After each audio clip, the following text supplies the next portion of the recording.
Hello everybody, Nikki Spears here, co-founder of the Energy Bus for Schools Leadership Journey. The Energy Bus for Schools Leadership Journey is a positive school initiative based on John Gordon's best-selling book, The Energy Bus.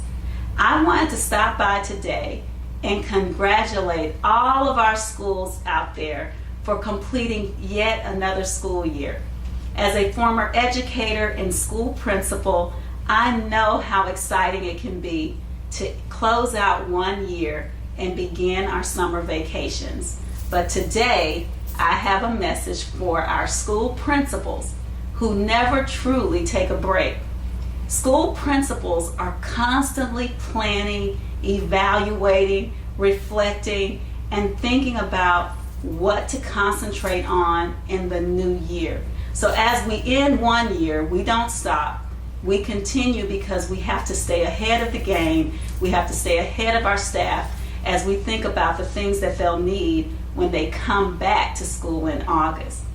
I remember my last summer as a school principal and how I planned for that upcoming year. And so I wanted to stop by and share with you some tips that you can think about as you're reflecting on what to concentrate on when school starts again in August. As a school principal, it's important to think about your school's story. You are a big part of sharing and telling your school's story. We know that if you don't tell your story, then somebody else will. And I've realized that in my last year as principal, I wanted to take control of that story. And the way that I did that, I started to think about who we were, why we existed, and where we were going. And so those are your mission and your vision statements, who you are, why you exist, and where your bus is going. And I wanted to create a billboard for our school. I wanted to share with the world all the great things that were going on in our community. And so you're creating legacy for your school. And as you think about your mission and vision, reflect on your mission and vision and see if it's something that's inspiring, that's going to get you up and energized in the morning.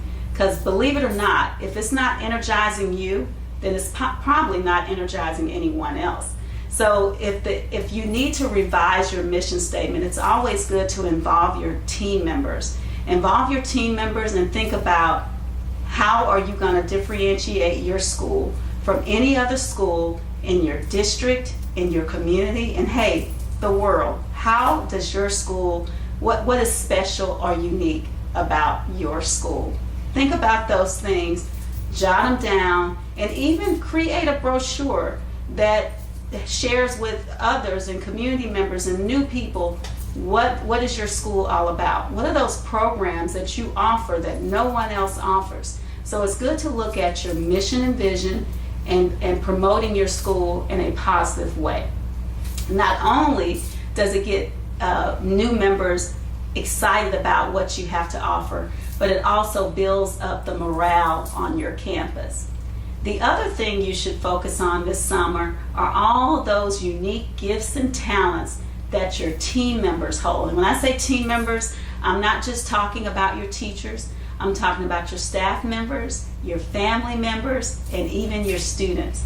How can those unique talents help move your mission forward, help drive your bus to your desired destination? So if you want to be a school of innovation, what are some of those innovative things you see teachers or students doing around campus?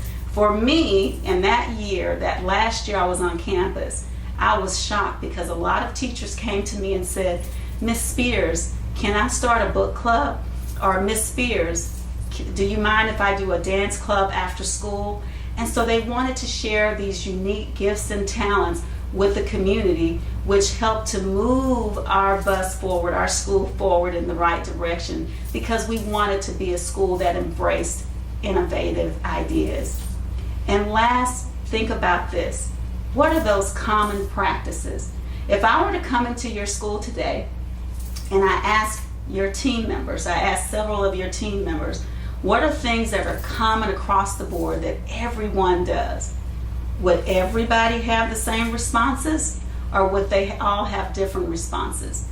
One thing that I noticed in my own building is that when I walked into one classroom, I may have some great things going on, and then in another classroom right across the hallway in the same grade level, then it may not be the things that I wanted to see.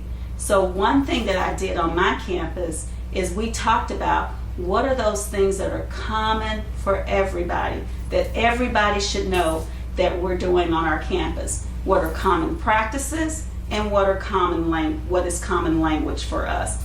And so when we bring together these common practices and common language, we're creating consistency across the board where people feel safe and they understand the expectations. So principals, as you think about your school year, think about your mission and vision. Your mission, why you exist, your vision, where you're going. Think about all those talents that you have and maybe some talents that you need on your campus as you get ready to hire new people in. And finally, what are those common practices and common language that you'll use on your campus? And how will you communicate that to your team so that everyone knows what you are about? Thank you so much for listening today, and I want to wish everyone a very happy summer. I'll see you guys soon.